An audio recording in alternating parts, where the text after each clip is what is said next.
welcome to Dawn's on Me. I am here today with Eileen McCarron, and I can't wait to learn more about what she has to share with us. So I'm going to turn it over to her to do an introduction.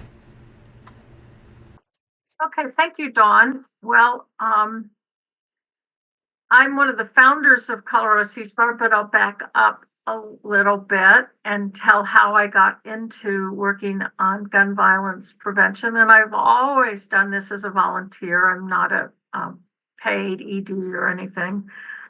I was in Houston, Texas. Newt Gingrich was elected.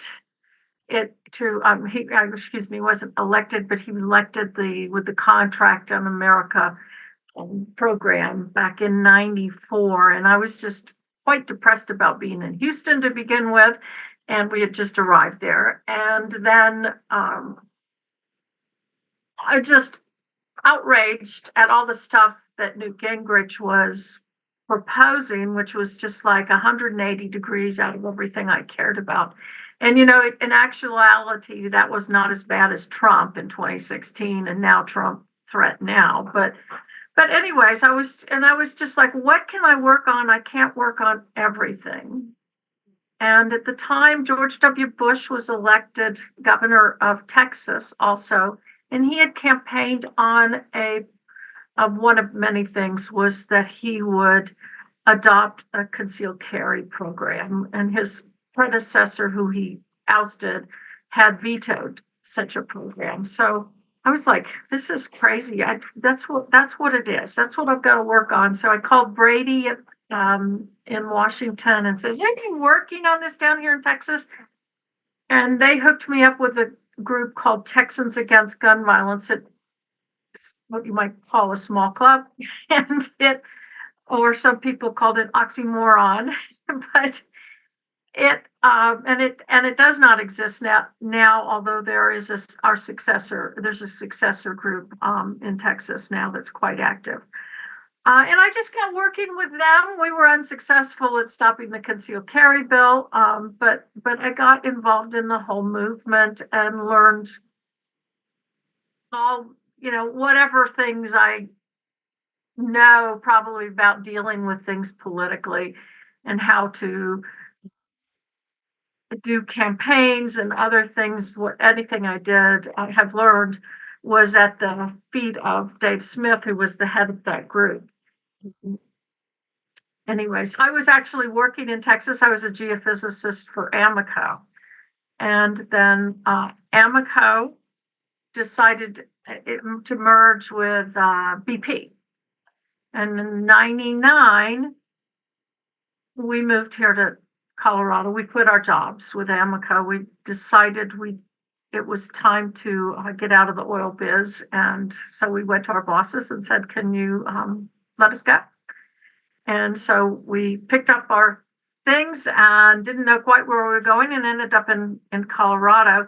This was actually 4 months after the Columbine massacre. And in fact, it was August 10th that we arrived, just this Saturday, 25 years ago. And I had actually met people in Chicago at a meeting from Colorado. There was Ted Pasco, Pat Pasco, Senator Pasco's son, and Andrew Romanoff. And so I had met them before I even moved here to Colorado. So when I got to Colorado, I was already working with people in the gun violence prevention movement, and it was quite a active movement in 1999 and 2000 because of the Columbine massacre that just shocked everyone across the whole country, but much more so here in the Denver metro area. And so I became involved with that, carried petitions to do the closing the gun show loophole. But Save Colorado, which was running that, decided they were not, although they had said we're going to do a PAC to remove from office those candidates who vote against gun laws because the governor and attorney general proposed a plank of gun laws. And then they elected not to. It was actually a very wise decision on their part to not have a PAC because they had Bill Owens supporting the governor of the state, Republicans supporting their closing the gun show loophole. And to have a PAC running against people in his party would not kept him happy, and he might have dropped his support. Who knows? That's just a guess. But I was at the time I was rather frustrated with them that choice. But in time, when I matured some and let go of frustrations, I realized it was a wise idea on their part. But at the meeting where this was released that they were going to do the PAC, 5 of us got in the hallway during a break in the action and just started grousing about it. And Mike Hutner, who later founded Progress Now, said, "Well, we don't need them to do it. We can do it." And I went, "We're just 5 of us here." And he goes, "It's okay. We can do it. We can form our own PAC. It's easy. I'll show you how." And so suddenly a person who never liked political PACs, suddenly was the leader of the PAC. And I went down and filed the paperwork, and we started a political action committee. And in the 2000 election, I can't remember how many, it was like 6 or 7 races that we had that were flipped from R's to D's, that we had a hand in. And I would never say we did it, because lots of people were working in that election. But we had a campaign for a number of candidates, contributed to them. And the Democrats got the Senate for the first time in 40 years. So it was an amazing election, and it was the start and the very start of a turnover in the General Assembly from being Republican to Democratic. It had been Republican going way back, 40 years or so, with just a couple of sessions that the Dems had the House. And so we were just ecstatic about, wow, we had a heart, in doing this. And then we go, we now know a number of these legislators. We have a voice at the Capitol. We can't now, because when we formed, we were like, when are we gonna? We're just doing this for now, okay? Yeah. And so we formed an advocacy 501c4 to do lobbying at the Capitol, and have continued to do so since then. We have run the PAC also every year, every election year except one. We didn't one because I was ticked things didn't move that should have moved, and I thought, I'm just not going to mess with them anymore. So just an element of frustration. Mm-hmm. But I had worked really hard with Ken Gordon, who became a senator, and felt very strongly about that race. Anyways, so we have worked at the Capitol since 2000, sometimes had a lobbyist, sometimes we went on our own. Pretty much the bleak years were from 2000 to 2012, because even though the Democrats took the Senate back in 2000, we had a Republican House, Republican governor. It turns out in Colorado, we don't move gun bills on either side unless there's what I call the trifecta, that the governor, House, and Senate are all in the same hands. Yep. So since 2000, the Republicans have only had the trifecta in the years 2000, the 2002 election, so 2003 and 4. So in that year, 2003, they passed a number of bad bills, concealed carry that had been fought against for a long time, and we worked like crazy to try to stop that, just like I had in Texas, but that train wasn't going to be halted. And with the way the Supreme Court is right now, in the U.S. Supreme Court, we would run into trouble if we didn't have some such law. And there also was a preemption law passed that year. So we call that the bad year, 2003. Then from 2000, and then there were a few progressive things passed in that 10-year period or 12-year period. Oh yeah, and I didn't say that. I should go back and say Safe Colorado, they passed the closing the gun show loophole by 70% across the state, which is incredible. And when they collected the signatures, they were all totally by volunteers. So it was just an amazing campaign, and it was because people were so shocked what happened in the Columbine shooting. And Tom Mauser worked with Safe Colorado on that. He had lost his son in the shooting at Columbine. Safe Colorado does not exist anymore. They decided they only wanted to work on ballot initiatives, and that at some point, somewhere like in 2003 or 4, they dropped from the scene. So we were the only group working on gun violence prevention in the state for 10 years or so. We've blocked a lot of bad stuff like permitless concealed carry, stand your ground. For many years, they produced that proposal. But we did get a few things done. We kept the deny on arrest provision. That is that if somebody has an arrest for a prohibiting crime, they cannot pass a background check.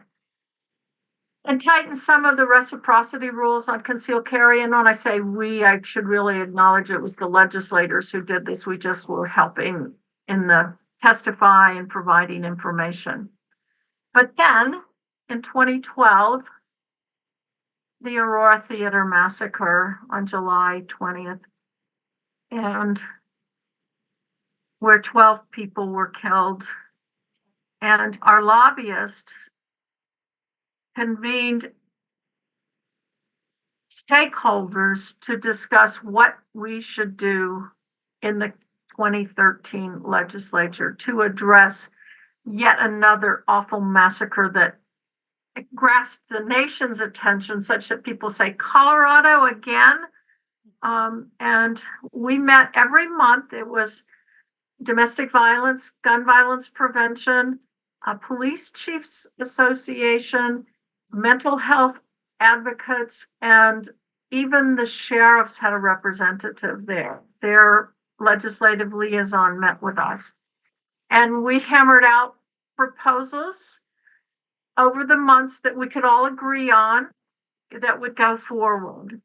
And there was some debate, particularly, quickly to fall aside was an assault weapons ban. And then there was, and I said, well, as long as we've got the high capacity magazine ban, that's partway there. And there was hesitation about that one. One nice thing is that in December, Governor Hickenlooper spoke to the press and said he would support gun bills. It appeared in the Denver Post on December 14th. I believe that's the day, 14th. That morning in Connecticut, 20 first graders were killed and there's 6 educators. So, I mean, Hickenlooper's support of gun proposals was already in the newspaper before the Sandy Hook shooting. The President of the Senate, John Morse, called our lobbyist and said, we're going forward with what you've been working on. And so we, in the ensuing months in the 2013 legislature, 5 new gun reform laws were passed: universal background checks, domestic violence relinquishment of firearms, high capacity magazine ban. One that doesn't get much attention is that the gun buyer has to pay for the background check, not us, the taxpayers, which was happening prior to that. And in-person training for a concealed carry permit. That And it was just incredible to have those 5 bills pass in Colorado, which was considered Western state pretty pro-gun territory by everyone else in the country. The gun community, pro-gun rights community, was not happy. And actually, it was not the NRA or the Rocky Mountain gun owners, but just individuals who put together an effort to recall some of the senators. And then the RMGO got on it, and so did the Americans for Prosperity got on it after they got it on the ballot and advertised. And so John Morse, the president of the Senate, was recalled, as was I'm blanking out on her name right now. The senator from Puebla lost her seat.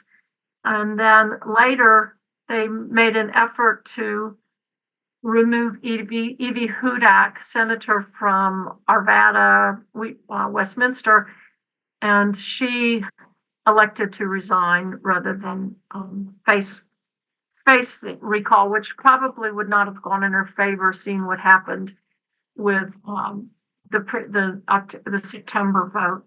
We in Ceasefire went out and worked like crazy trying to fight the recall, but we were unsuccessful. They were low turnout elections, and low turnout elections are controlled by those people who are most heavily motivated. So anyways, one of the bills, we didn't get all the bills passed that we wanted in 2013, and one of the bills that we did not get passed was one dealing with mental health and firearms. And it passed the House but died in committee. And so I called Josh Horowitz at what was then the Educational Fund to End Gun Violence or Stop Gun Violence. Now that has moved to being Johns Hopkins Center for Gun Violence Solutions. And I said, it didn't work. What are we going to do? And he goes, we're talking about this idea about extreme risk protection orders that they had in Connecticut and also Indiana. And then they later adopted it in California. And he goes, we've been working with behavioral scientists, academicians about suicide prevention and homicide prevention. And this looks like the way to go. And so I heard he had a forum with people in Wisconsin on this. And I called him and said, Josh, can you come out here in Colorado? We have a forum on this idea. And he goes, great. And I said, let's wait. Because actually, after the recalls, the Republicans took the Senate. And we don't have the trifecta to pass things. So I said, let's wait till after the session ends in 2016. So May of 2016, let's right away have it going into the 2016 election period. And so we did held a forum then at the Anschutz Medical Center, had largely mental health professionals, law enforcement, and some legislators there was the primary audience, and had about 100 people to discuss the whole topic of extreme risk protection orders and some other ideas. So we even were talking to legislators to sponsor an ERPO bill in the 2017 session. They hadn't landed on anyone yet, but we were having lunch and talking about, would you think this is a bill? And I have to tell you too, legislators, as you can guess, after the recalls, were not very receptive to hearing from us wanting to run gun violence prevention bills. I can remember somebody who's much beloved by me as a legislator and said, you got a lot in 2013. Why aren't you isn't that enough? Why do you want more? But so there was quite a bit of reluctance after losing 3 senators over it and losing control of the Senate too. 2016 elections, the Republicans kept the Senate. So we were like, oh, well, we'll just have to wait till another 2 years to run this. Then on New Year's Eve 2017, going into 2018, in Highlands Ranch, a disturbed young man, had an ambush at an apartments out in the Highlands Ranch, and a number of law enforcement were shot, and Zachary Parrish III, deputy sheriff from Douglas County, was killed. And so now we're headed, and I was actually interviewed by a TV station in town, and I said, there is something that we could have in Colorado that could have prevented this, because the shooter, his mother had taken away his guns because she knew he was so disturbed. And he was actually a lawyer, and he told her, "I'll sue you if you don't give them back." So I said, we in Colorado don't have this tool, but we could adopt this law that would have prevented this death and the injuries. Sheriff Pelly in Boulder County, his son almost died also, was seriously injured. So our lobbyist was at the Capitol trying to talk with the leadership, because the Dems had the Senate House, and the Republicans had the Senate, just talking about this idea about OPO. Push it forward, let's go forward. And he wasn't getting much traction until Alec Garnett overheard, where he was the majority leader at that time, not the speaker. And he said, "Tell me about this." So he pulled her into the room, and she explained OPO to him. And he goes, "Let's go forward with it." And so we did work that the leadership wanted a Republican sponsor in the Senate. We never did get that. So there was this delay on trying to get a sponsor in the Senate. And, we'd had a number of Republican senators go, "Let me think about that." And they were delay. So we did get it entered near the end of the session. And bless his heart, a senator, not representative from Centennial, Republican, sponsored the bill. And we did enter the bill, got it passed in the House, and like one would suspect, it died in the Senate. And I have to tell you, other gun violence prevention groups were like, "Why are you doing this? Why are you doing this? You're going to lose." It was actually a brilliant strategy, although that was not the strategy we had. The strategy was to try to pass the bill. But what happened is it became a discussion topic, and people went and campaigned on it. And in the 2018 election, Democrats went out and campaigned that I will vote for this OPO bill. And the night of the election, which was a big blue wave in 2018, I was listening to the anchors on one TV show, and they said, "Well, what do you think the Dems are going to do with their newfound power, since they got the trifecta and got good majorities and to some degree?" And the only answer the other one gave was, "Oh, that red flag law, or that OPO." That's the only thing they mentioned. So it was on people's minds. It got passed in the 2019 session. It was close, but it did get passed, and the governor, bless his heart, Governor Polis signed it. And, we were always kind of iffy about Polis because he had a checkered record up in Congress on the issue of gun violence. So we're just ecstatic that he signed the law, and he has continued to sign other gun violence prevention laws, albeit that he sometimes has a hand in making them different than what we had originally proposed. And when I say we, I mean a collective we. There's Moms Demand Action and Brady and Giffords and other groups that are out there working with us. So the 2019 was it broke this wall of resistance to gun violence prevention laws. The Republicans thought, "Oh, we know what worked back in 2013 to punish these people for passing these laws: recalls."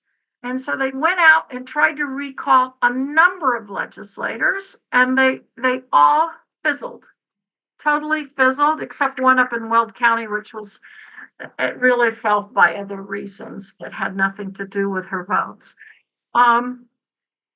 Anyways, and so 2020, COVID, no bills. Okay, but 2021, we had 3 bills we were working on. It was safe storage, which actually people had tried to do since back in the 90s, late 90s, and had been defeated. And we had given up after 2008 when we had, that was our one thing we were working on. And we had a Democratic House, Senate, and governor, and we still couldn't get it through because, and just to explain why we couldn't get gun laws passed back then when we'd had the trifecta, is that we had a number of pro-gun Democrats and a good number of fence sitters who were afraid to take a stance on the gun issue. So that's why a lot of even though there were all blue House, Senate, governor during some of those years, that we weren't able to get things passed.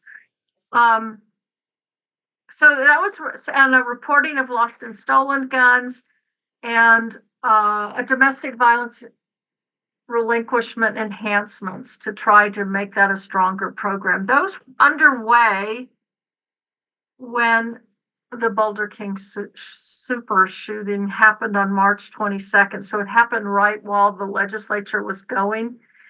And the Stephen Fenberg approached the gun violence prevention groups. What can we do? What can we pass? There was a strong contingent that wanted an assault weapons ban because that guy used an assault weapon. But there was reluctance at the legislature for that.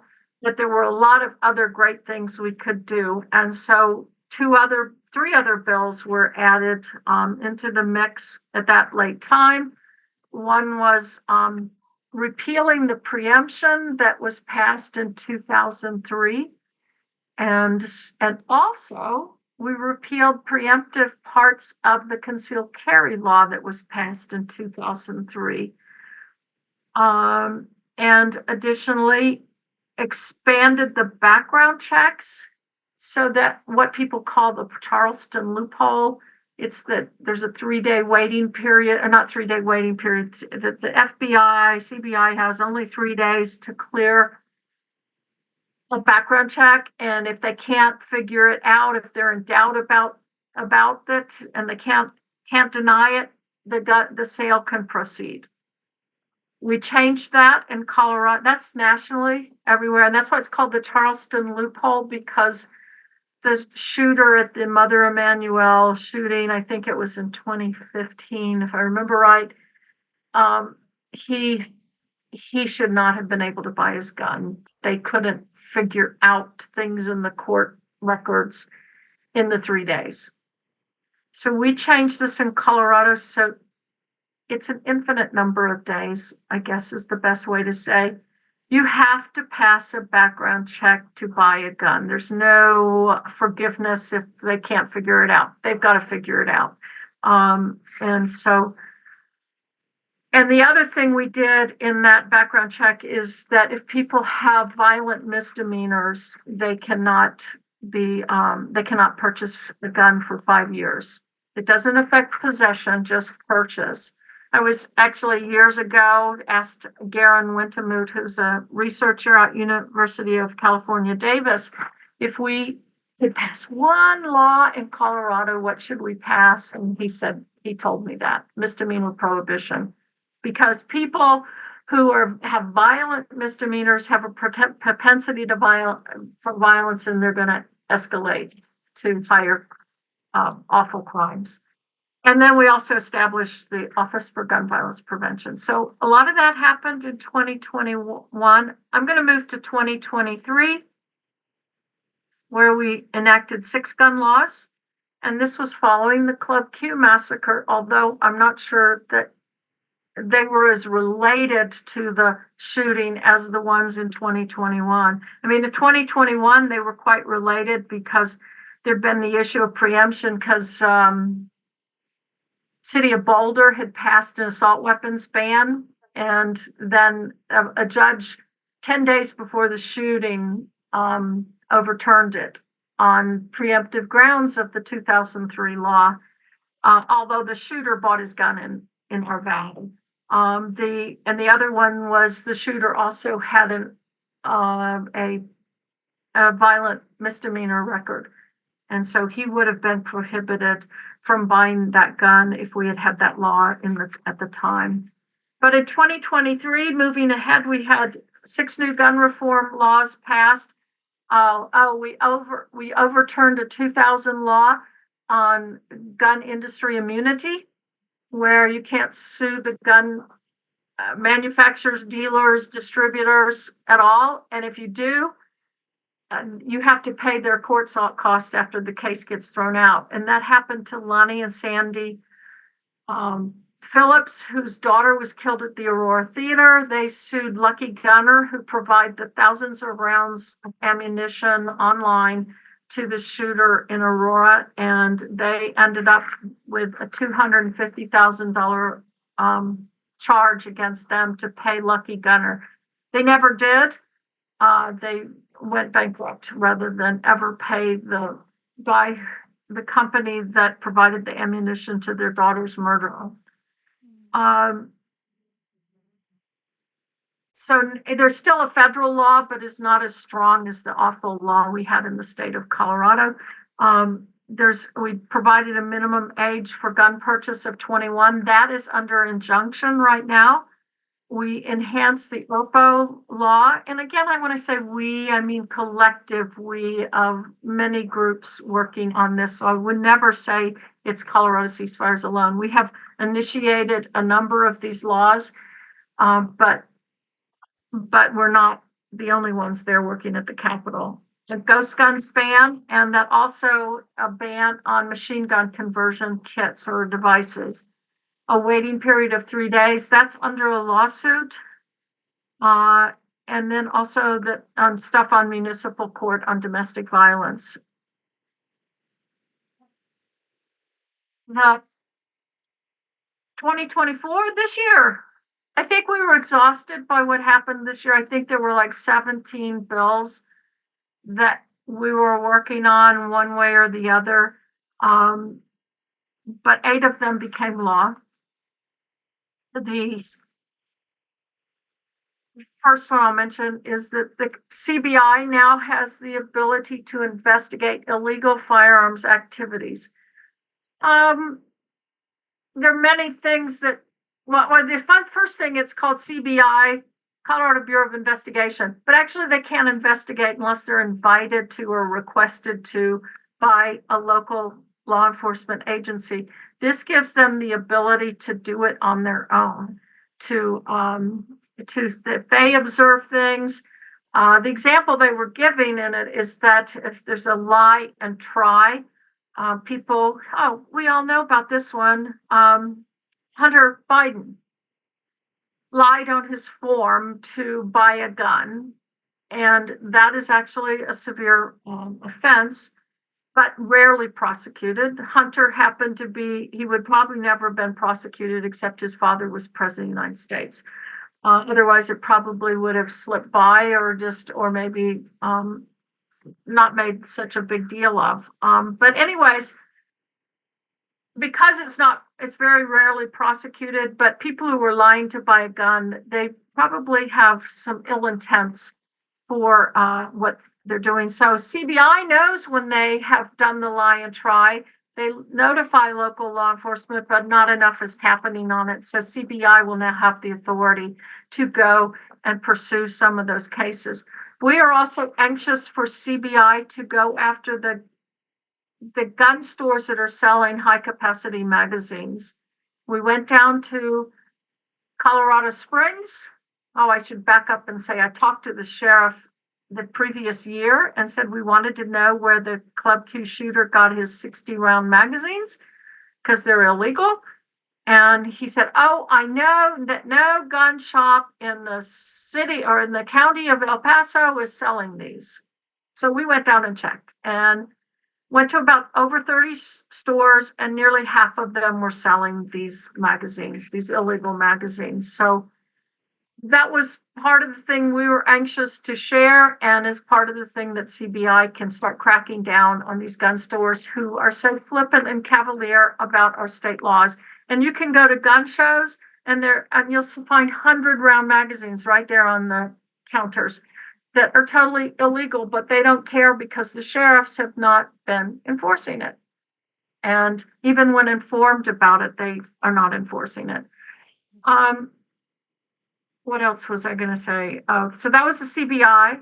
The safe spaces, which has come up to places because now cities and counties are exempting themselves, which is fine. There's a waiver in the law that says if they don't want it, they don't have to have it. If the law says that you cannot carry a gun into the capital, the state capital, or the offices, or in offices of elected officials, or where they meet, also at voting sites, courts, and in schools and preschools. So there are communities out there exempting themselves from that law so that they can have guns in the town hall meetings. Fine with them. I'm sorry to see they do that, because there have been a lot of very contentious community meetings at city halls and at boards of education and stuff like that. And we don't need guns in the mix, but the city community leaders in those just say this: we don't want the state telling us what to do. Well, the state said you can opt out, so they opted out. So that was past the category codes when you make a purchase on a credit card. If you went to a florist, there's a category code that says you went to a florist. If you went to a hotel, it's category code, you went to a hotel. They actually use that for detecting some money laundering and human trafficking, that they can do searches, they can do algorithm searches through billions of transactions every day, several billion every day, that they can maybe identify people doing this. And the idea is that perhaps they'll be able to identify people collecting a large quantity of firearms and ammunition. It doesn't tell what they bought. So like if you went to a gun dealer and you bought something else, it still will say gun dealer. You maybe bought a jacket or something that they were selling. It will still be that it was at a gun dealer. But the idea is these algorithms look for huge quantities. The Aurora shooter found, I think it was 11,000. I also heard 30,000. I'm not sure exactly what the figure is, that he's charged up on guns and ammunition. The Las Vegas shooter did $95,000 that he put on charge cards. So those could possibly be identified and see somebody that has something planned that they're doing. That's the whole point of it. As you can imagine, the gun rights proponents were quite upset at this. And there are efforts to stop it nationally, but they're not going anywhere right now. The one I'm most proud of this last session was the secure storage of firearms in vehicles. I talked to the police chief in Denver. 70% of guns stolen in the city of Denver were taken from cars and trucks. Yeah. And we know that there was a state legislator who had 2 guns stolen from his vehicle right at the Capitol the previous year. So that one passed and is now law. That one becomes law January 1st to give people time to get the things. You have to have the gun. If it's a handgun, has to be in a locked, hard-sided case, not visible from outside the vehicle. So it could be in the trunk, it could be under a seat, or you put a rug over it, or exactly the words in the law. And they'd have classes where they never fire a gun. So it was, and other things that were kind of a sham. One person said they took the test and the guy teaching the class handed out the certificates before he even collected the test. And then the last one that was so important we wanted was gun dealer permitting. By permitting, we can crack down on some of these breaking cavalier about the laws, making sure they do training for employees on detecting straw purchasers and other things that are in that law. There's things I wanted in that law that we didn't get. Maybe we'll get them in future years. Largely dealing with security provisions like videotaping and things like that. And over all these years too, we've there've been over 100 bad bills that we've worked on to defeat. So we not only are we passing things, but we're preventing making the laws of this state worse. And we still have stuff we'd like to do. We're not done. And I can't say what that is because it's all still under debate. And I talked on and on. As I had guessed, this was going to be another great episode full of a lot of information that I'm really excited about. Can't wait to come back to this subject of safety, gun safety. But until next time, I hope you all have a great time. Thank you. Paid for by the Larimer County Democratic Party. 2001 South Shield Street, Unit B3. Fort Collins, Colorado, 80526. 970-689-6391. Not authorized by any candidate or any candidate's committee. Andrew Yates, Registered Agent.